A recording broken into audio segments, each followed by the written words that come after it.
Israël est un pays compliqué et encore plus en période d'élection, alors pour y voir plus clair, ouvrons aujourd'hui le programme de Habaïta Yehudi, le foyer juif. Un parti religieux, nationaliste et ultralibéral, pas forcément influent, mais ça c'était avant l'arrivée à sa tête en 2012 de son actuel leader, Naftali Bennett, 42 ans, né de parents américains et connu pour avoir revendu sa start-up 100 millions de dollars. Au lieu de prendre une retraite dorée, le Golden Boy se lance en politique en 2006, d'abord auprès de Bibi au Likoud, avant de prendre la tête du foyer juif, un parti sioniste religieux lui-même addition de plusieurs petits partis. En bon patron de start-up, Bennett modernise l'image du foyer juif et le fait passer de 3 sièges en 2009 à 12 en 2012, ce qui le propulse ministre de l'Industrie, du Commerce et de l'Emploi.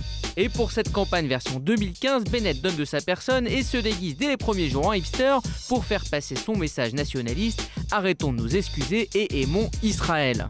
Mais au-delà de la com, il y a le programme, un programme qui s'assume à droite toute.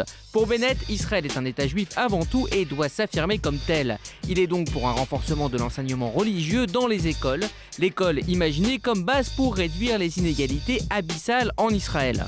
En substance, donner les mêmes chances à tous pour ensuite laisser les bambins concourir, une sorte de libéralisme version gomme et crayon.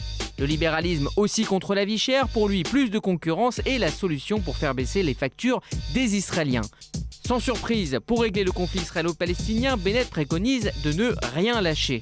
Toute concession faite aux Palestiniens est vue comme contre-productive et la création d'un État palestinien serait, selon le foyer juif, un suicide national. Côté société, la ligne du foyer juif est elle aussi marquée à droite au programme, lutte contre l'immigration clandestine et contre le mariage gay. En résumé, Bennett, c'est la droite qui s'assume et un leader charismatique bien que contesté pour son franc-parler. Un challenger pour Netanyahou qui pourrait une fois de plus se muer en cas de coalition en allié.